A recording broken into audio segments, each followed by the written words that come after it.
Sa ating paglalakbay sa buhay pananampalataya, hindi maiwasan ng unos, mga pagsubok na sumusukat sa tibay ng puso at lalim ng pananalig. Sa lumang tipan, makikita natin ang mga buhay ng kalalakihan at kababaihan na naging larawan ng tunay na katatagan, hindi dahil sa kakayahan nila, kundi dahil sa pananalig nila sa Diyos. Ang kanilang mga kwento ay paalala na sa gitna ng kawalan, sakit at pag-uusig, may roong pag-asa.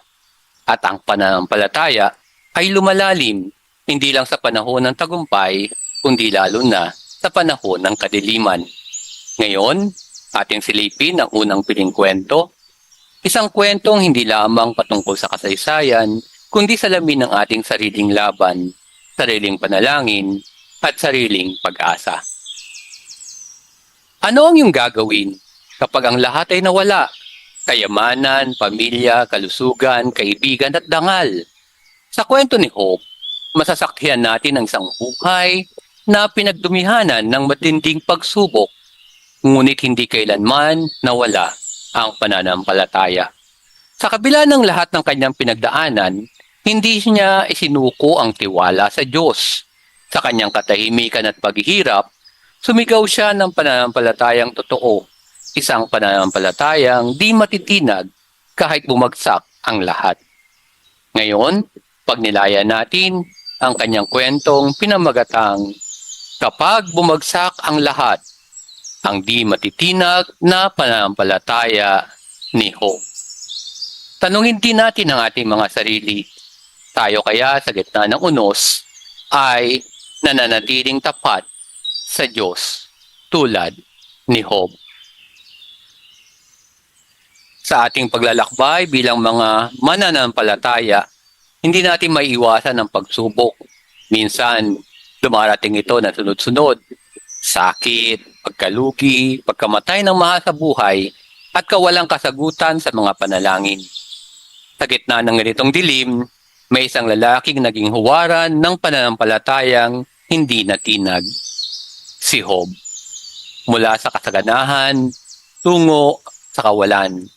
Mula sa karangalan, tungo sa kahihiyan.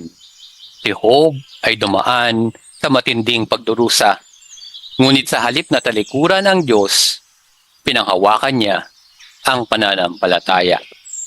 Kahit hindi niya lubos nauunawaan ang dahilan ng kanyang paghihirap. Ang kanyang kwento ay hindi lang ukol sa pagdurusa, kundi isang paanyaya sa bawat isa sa atin. Kaya ba nating magtiwala sa Diyos kahit hindi natin siya nauunawaan? Ang panimula ng pagsubok kay Job. Sa lupaing tinatawag na Uz, may isang lalaking kilala sa kanyang katwiran at kabanalan, si Job. Siya isang taong may takot sa Diyos at umiiwat sa katamaan. Bukod sa kanyang mabuting paumuhay, si Job ay napakayaman, maraming hayop, maraming tauhan at isang pamilyang masaya at buo. Tunay nga ang siya ay iginagalang sa buong rehiyon bilang isa sa pinakadakila sa mga tao ng kanyang panahon. Ngunit isang araw sa langit, nagpulong ang mga anak ng Diyos at kasama nila ang kalaban, si Satanas. Napansin ng Diyos ang katapatan ni Job at tinanong si Satanas, "Napansin mo ba ang aking lingkod na si Job? Walang katulad niya sa lupa." Sumagot si Satanas ng may panunuya, "Tapat lang si Job dahil pinagpapala mo siya. Subukin mo lang siyang tanggalan ng lahat ng meron siya. Tiyak na susumpain ka niya sa harapan mo." Pinayagan ng Diyos si Satanas na subukin si Job, ngunit may hangganan. "Sige, ipagkakaloob ko siya sa iyo, ngunit huwag mong gagalawin ang kanyang buhay." At dumating nga ang unos sa buhay ni Job. Sunod-sunod ang masamang balita. Naubos ang kanyang mga hayop, sinunog ang kanyang mga ari-arian, nilusob ng mga dayuhan ang kanyang mga alipin, at higit sa lahat, namatay ang kanyang mga anak sa isang trahedya. Hindi pa roon natapos ang lahat. Si Job ay tinubuan ng mga sugat mula ulo hanggang paa at nakaupo na lamang siya sa upo. Nagkakamot ng kanyang mga sugat gamit ang basag na palayok. Ngunit sa gitna ng lahat ng ito, pagkawala ng pamilya, kayamanan at kalusugan, hindi niya sinumpa ang Diyos. Sa halip, buong pananampalatayang sinabi ni Job, ang Panginoon ang nagbigay, ang Panginoon din ang bumawi. Purihin ang ngalan ng Diyos.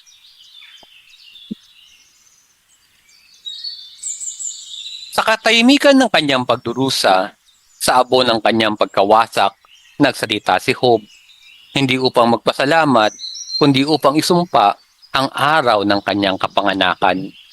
Bakit pa ako sinilang? Bakit pa ako binuhay upang maranasan ang ganitong dalamhati? Hindi siya nagreklamo sa yaman na nawala, kundi sa dahilan ng kanyang pag-iral, sa lalim ng sakit na hindi na kayang sukatin ng salita.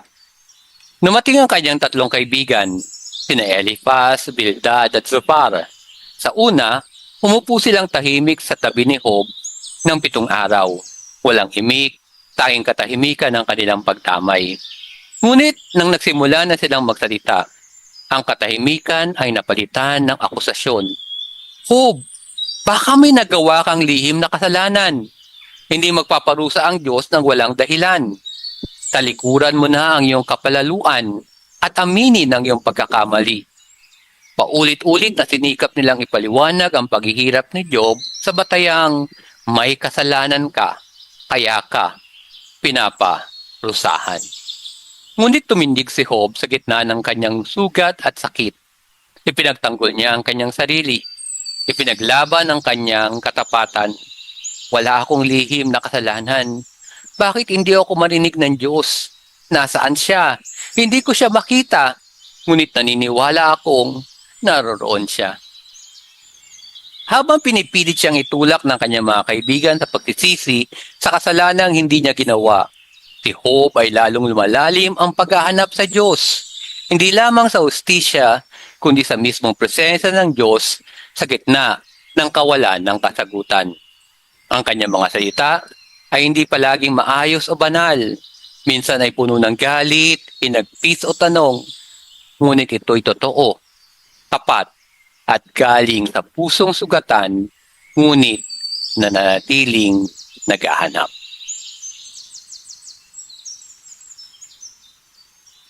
Sa gitna ng matagal at paulit-ulit na palitan ng salita ni Job at ng kanyang tatlong kaibigan, isang bagong tinig ang bumangon mula sa likuran ng katahimikan. Si Elihu, isang kabataang nakikinig lang sa umpisa, tahimik, mapagmasid, dahil ginagalang niya ang katandaan ng mga nauna. Ngunit sa kanyang puso, nagliliyab ang damdamin. Hindi na niya kayang manahimik, hindi dahil sa kayabangan, kundi dahil sa katotohanang hindi masabi ng matatanda. Tumayo si Elihu at nagsalita, akala ko ang karunungan ay dumarating sa edad, ngunit ngayon ay naunawaan kong ang tunay na karunungan ay hininga ng Diyos.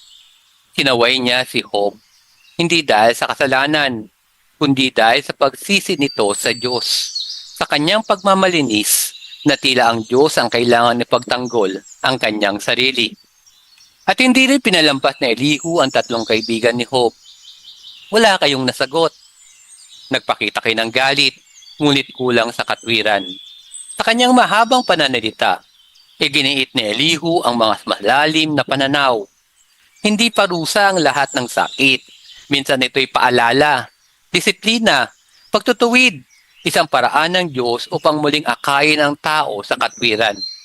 Para kay Elihu, ang Diyos ay dakila, makapangyarihan, at higit sa pagkaunawa ng tao. Ngunit hindi siya malupit, kundi mapagpaalala. Ginagamit niya ang pagdurusa hindi upang wasakin, kundi hubugin ng isang tao. At sa wakas, ang katahimikan ng langit ay nabasag. Ang Diyos ay nagsalita, ngunit hindi sa bulong, hindi sa tahimik na aliw, kundi pamamagitan ng isang hipo-hipo. Sa hangin ng kapangyarihan, sa tinig ng pagkamangha. Sinagot ng Diyos si Job, ngunit hindi tulad ng kanyang inaasahan. Walang paliwanag, walang dahilan kung bakit. Sa halip, isang bagyong tanong ang bumalot kay Job. Isa-isang tinanong ng Diyos, nasaan ka nang itatag ko ang daigdig? Sino ang naglagay ng mga bituin sa langit? May kakayahan ka ba ang utusan ng kidlat? Kilala mo ba ang lugar kung saan pinapanganak ang niebe? Ikaw ba ang nag-alaga sa leon sa kanyang gutom? Ikaw ba ang nagbibigay lakas sa kabayo? Naunawaan mo ba ang paggalaw ng mga konstelasyon? Nasukat mo ba ang lalim ng karagatan? Hindi para hamakin si Job, kundi upang ipakita ang lawak ng kanyang kapangyarihan. Isang paalala na ang kaalaman ng tao ay isang patak lamang sa dagat ng karunungan ng Diyos. Sa bawat tanong, ipinapakita ng Diyos na siya ang may hawak ng lahat. Mula sa galaw ng mga bituin hanggang sa paghinga ng mga hayop, mula sa panahon ng pag-ulan hanggang sa lihim ng pagsilang. Hindi niya ipinaliwanag ang bakit, sapagkat ang Diyos ay higit pa sa paliwanag. Sa halip, ibinukas niya ang pananaw ni Job sa kanyang dakilang plano sa isang mundo na puno ng misteryo, kagandahan at kabutihang siya lamang ang ganap na nakaalam. At sa harap ng ipu-ipong ito, tumahimik si Job. Hindi dahil napahiya, kundi dahil napuno ng pagkamangha. Sa harap ng kadakilaan ng Diyos, natutunan niyang magtiwala kahit walang sagot dahil ang Diyos ay sapat na. At sa harap ng kadakilaan ng Diyos, sa gitna ng mga tanong na walang sagot, at sa harap ng karunungang lampas sa abot ng isip, tumahimik si Job. Tumayo siyang walang yabang, walang galit, hindi na siya humingi ng paliwanag. Bagkus, nagsisi siya. Panginoon, kinikilala ko ang aking kawalan ng kaalaman. Ang mga sinabi ko ay lampas sa aking naunawaan. Dati, narinig lamang kita sa balita, ngunit ngayon nakita kita ng aking sariling mata. Dahil dito, ako'y nagsisisi sa alabok at abo. At sa kababaang loob na iyon, nagwakas ang kanyang paghihirap. Ngunit, hindi si Job lamang ang kinakailangan ng pagsaway. Pinagalitan ng Diyos na Eliphaz, Bildad at Zophar, ang tatlong kaibigan ni Job. Hindi niyo ako inilarawan ng tama, gaya ng ginawa ng aking lingkod na si Job. At upang siya'y patawarin, hiniling ng Diyos na si Job ang manalangin para sa kanila. At ganon nga ang ginawa ni Job. Isang lalaking dating pinagdududahan, ngayon nagiging taga-pamagitan. At sa kanyang panalangin, ang langit ay muling bumuhos ng pagpapala. Ibinalik ng Diyos ang lahat ng nawala kay Job. Doble pa. Mas marami ang kanyang mga hayop, mas sagana ang kanyang tahanan, mas masaya ang kanyang bagong pamilya.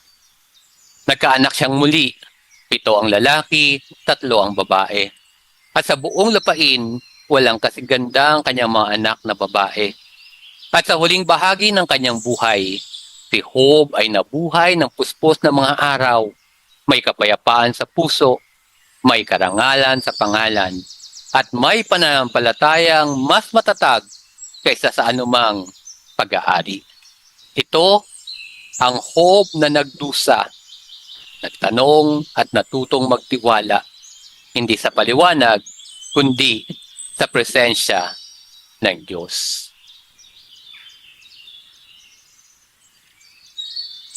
Ano makukuha nating aral mula sa buhay ni Job?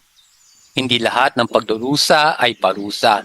Hindi lahat ng luha ay bunga ng pagkakasala. May mga sakit na walang dahilan. At may mga tanong na mananatiling tahimik ang langit. Ngunit sa gitna ng katahimikan, naroon ang Diyos. Ang pananampalataya ay hindi sukatan ng kung gaano tayo pinagpapala, kundi kung paano tayo kumakapit kapag lahat ay nawala. Ang tunay na pananalig ay hindi lang sa panahong tayo'y masaya, kundi lalo na sa panahong tayo'y sugatan, tuliro at naguguluhan. Si Job sa kanyang sugat at abo ay natutong magtiwala. Hindi dahil naiintindihan niya ang lahat, kundi dahil naniniwala siyang sapat ang Diyos. At sa uli, ang pananampalatayang kumapit sa gitna ng dilim ay pinalitan ng liwanag. Ang pananalig na nanatili sa gitna ng unos ay ginantimpalaan ng kapayapaan.